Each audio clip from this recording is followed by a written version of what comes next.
साथियों, भारत को फिर से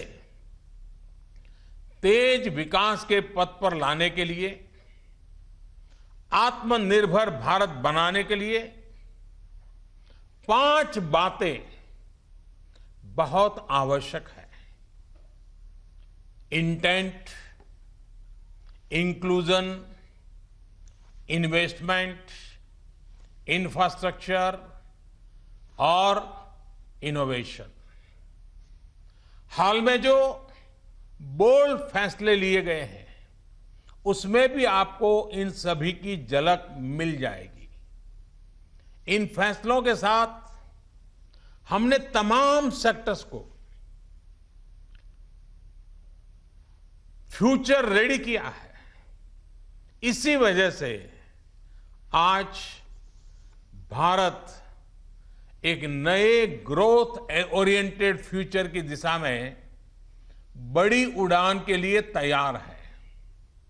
साथियों, हमारे लिए रिफॉर्म्स ये कोई रैंडम या स्कैटर्ड डिसीजन नहीं रहे हैं। हमारे लिए reforms systematic, plan, integrated, interconnected और फ्यूचरिस्टिक प्रोसेस है। हमारे लिए रिफॉर्म्स का मतलब है फैसले लेने का साहस करना और उन्हें लॉजिकल कंक्लूजन तक ले जाना। आईबीसी हो, बैंक मर्जर हो, जीएसटी हो, फेसलेस इनकम टैक्स असेसमेंट की व्यवस्था हो, हमने हमेशा व्यवस्थाओं में सरकार के दखल को कम करने,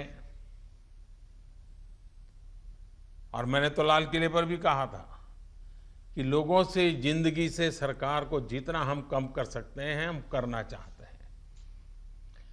प्राइवेट एंटरप्राइज के लिए एनकरेजिंग इकोसिस्टम खड़ा करने पर हम लगातार बल देते रहे हैं, कदम उठाते रहे हैं। इसी वजह से सरकार आज ऐसे पॉलिसी रिफॉर्म्स भी कर रही है जिनकी देश ने एक प्रकार से उम्मीद भी छोड़ दी थी। लोगों ने मान लिया था भाई ये तो हमारे देश में नहीं हो सकता है, ऐसी चीजें होने लगी हैं। अगर मैं एग्रीकल्चर सेक्टर की बात करूं तो हमारे यहां आजादी के बाद जो नियम कायदे बने उसमें किसानों को बिचौलियों के हाथों में छोड़ दिया गया था। किसान कहां फसल बेच सकता है, कहां नहीं बेच सकता है, इस तक के नियम बहुत सख्त थे।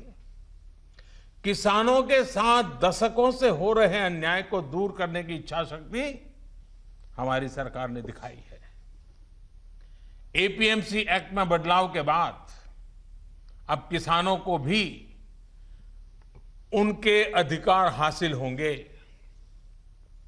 किसान अब जिसे चाहे, जहां चाहे और जब चाहे अपनी फसल अपनी शर्तों पर, किसान की शर्तों पर वो फसल बेच सकते हैं।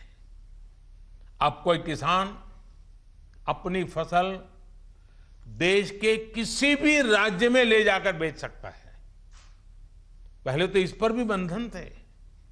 साथ ही वेयरहाउसेस में रखे अनाज या एग्रीकल्चर प्रोडक्ट्स अब इलेक्ट्रॉनिक ट्रेडिंग के जरिए भी बेचे जा सकते हैं।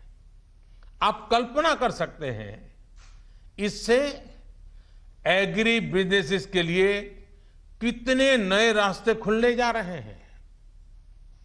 साथियों, इसी तरह हमारे श्रमिकों के कल्याण को ध्यान में रखते हुए रोजगार के अवसरों को बढ़ाने के लिए लेबर रिफॉर्म्स भी किए जा रहे हैं। जिन नॉन स्ट्रेटेजिक सेक्टर्स में प्राइवेट सेक्टर को इजाजत ही नहीं थी, उन्हें भी खोला गया है। आपका ध्यान इस पर भी गया होगा कि सबका साथ, सबका विकास, सबका विश्वास के रास्ते पर चलते हुए हम वो फैसले भी ले रहे हैं जिसकी मांग बरसों से हो रही थी।